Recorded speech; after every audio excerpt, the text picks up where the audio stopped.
Hello mes chers téléconscients, c'est Michel et le défi 30 jours continue. Aujourd'hui, je suis à la vidéo 7 et comme tu peux le voir, je suis accompagnée de ce beau monsieur qui s'appelle Roméo. Salut Roméo. Salut Michel. Ça va? Ça va super. Merci d'avoir accepté de faire cette interview avec moi, cette vidéo. Tu sais, en fait, pour juste te dire, j'ai accepté de relever le défi qu'a lancé Olivier Roland, faire une vidéo tous les jours pendant 30 jours. Donc c'est la vidéo 7 et cette semaine j'ai abordé le thème de la rencontre. Ouais. On a parlé de comment, dans quelle énergie on est pour rencontrer. On a fait avec François Lemay, rencontrer en conscience. Et là, pour clore la semaine, j'ai choisi de la clore avec toi sur se rencontrer. Alors ma question c'est, pour toi, c'est quoi ou comment se rencontrer soi, la rencontre de soi-même? Alors ça tombe bien parce que c'est un sujet sur lequel je réfléchis énormément et sur lequel j'accompagne beaucoup de clients en coaching individuel. Et en fait, j'en suis arrivé à la conclusion que, si tu veux, pour moi, se rencontrer soi-même, c'est un acte de marronnage en fait. Alors, le marronnage, c'est quoi? Ah ben dis-leur, moi je sais un peu mais je te laisse leur expliquer. Alors normalement toutes les personnes qui ont la chance, l'honneur et le privilège d'avoir dans couleur de peau savent ce que c'est que le marronnage. En fait le marronnage ça vient d'où? Pendant la période coloniale, il y avait effectivement un certain nombre de personnes qui étaient déportées et qui fuyaient en fait les plantations. C'est-à-dire que ce n'est pas simplement des gens qui fuyaient, ce sont des gens qui en fait n'ont jamais reconnu que quelqu'un d'autre les dominait. Le marronnage, le nègre marron, comme on dit, c'est vraiment celui qui ne conçoit pas qu'un humain puisse dominer un autre humain. Et en fait, le marron, c'est celui qui se détermine en fait par rapport à lui-même. J'ai envie de dire par rapport à ses tripes. Le marronnage, c'est une démarche d'autonomisation physiologique, d'autonomisation psychique, d'autonomisation sociale, d'autonomisation émotionnelle. D'ailleurs, le nègre marron ne s'est jamais battu pour sa liberté. Pourquoi? Parce qu'il ne l'a jamais perdu. En fait, en vrai. Alors, je peux aussi dire finalement que le nègre marron, c'est celui qui ne va... Comme il ne s'est jamais quitté, en fait, il ne va pas à la rencontre de lui-même parce qu'il est toujours avec lui-même.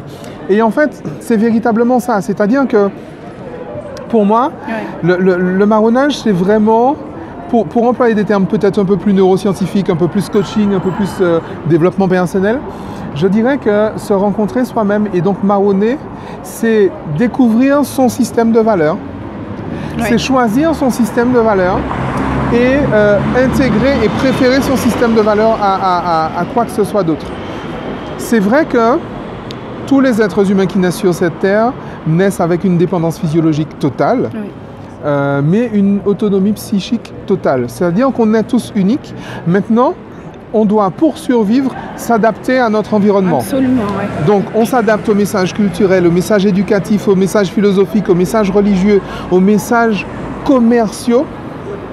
Et en fait, tout ça, à la longue, donc certains psychologues ont appelé ça la dépression infantile précoce, c'est salutaire, hein, c'est très sain de faire ça parce que ça permet de survivre. Mais en fait, à la longue, on crée ce qu'on appelle un faux self. Et en fait,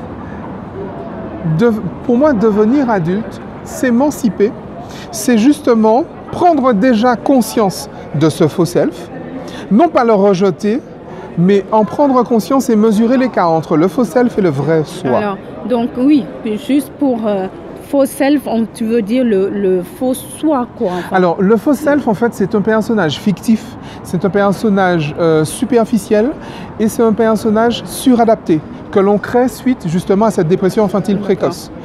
Le faux self, c'est celui qui porte le masque social. Oui. On l'a tous, hein. Et encore une fois, c'est salutaire. Parce que ça nous permet justement de survivre et on grandit en fait avec ça. Maintenant, ce que je vais appeler l'éveil en fait, c'est déjà prendre conscience et la rencontre justement avec soi, c'est prendre conscience que le rôle qu'on joue n'est pas le vrai soi. Et en fait, déjà se rencontrer, c'est déjà rencontrer son faux self. et se dire, ok, j'ai créé ça pour vivre en société, et encore une fois, c'est très bien, il ne s'agit pas de juger ça. Il ne s'agit pas, en contre, de mesurer l'écart entre le faux self et le vrai moi. Parce que je suppose que, de toute façon, le faux self a un rôle aussi. Il a un rôle, c'est pas au hasard qu'il est là. Et il joue un rôle fondamental. Absolument. Bien sûr, ce rôle fondamental, alors je ne suis pas de ceux, justement, qui disent qu'il faut faire... Il y en a qui l'appellent l'ego, hein, ce faux self-là. C'est ce que j'allais dire. Je ne suis pas du tout de ceux qui disent qu'il faut faire taire l'ego. Mais alors, pas du tout. Je ne suis pas du tout dans ça, parce que ça a une importance. On n'a pas le temps de le voir, mais ça a une importance fondamentale. Et... par contre, il y a quelque chose qui est absolument génial, qui nous fait prendre conscience de la différence, de l'écart entre le faux self et le vrai soi, c'est ce qu'on appelle la souffrance. La souffrance, en fait, le niveau de souffrance, à mon sens, est inversement proportionnel à la conscience que j'ai de l'écart entre le faux self et le vrai soi. Et c'est pour ça qu'on souffre.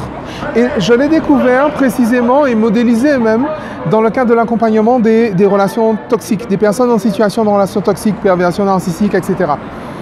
Et en fait, en vrai, heureusement, j'ai envie de dire que la souffrance est là, parce que c'est parce que la souffrance est là que finalement, je peux prendre conscience que je me suis écarté de moi-même et que je vis une vie qui n'est pas la mienne, qui n'est pas dans mon vrai soi. Et en fait, se rencontrer soi-même, c'est véritablement prendre conscience de l'écart entre cet ego, on va dire ce faux self, et le vrai soi. Et le vrai soi, c'est quoi? Le vrai soi, c'est là où sont déposées ce que j'appelle les tables de la loi. C'est-à-dire que les tables de la loi, c'est finalement mon système de valeurs à moi qui est propre. Mes valeurs, ce qui fait que ce que j'ai envie de faire, ce que spontanément je suis. C'est cette expression unique que je suis, et c'est cette expression unique qui s'est incarnée en fait. Quand, depuis le départ, j'ai parlé qu'on est psychiquement unique, et bien c'est cette unicité-là, en fait. Et le vrai soi, c'est qui je suis si on ne m'avait pas dit qui je devais être. Ça, je parle là-dessus. Moi, je pense qu'on fera une interview parce qu'il y a beaucoup de choses à dire, mais ce que tu viens de dire, moi, je lance ça à toi qui nous regarde.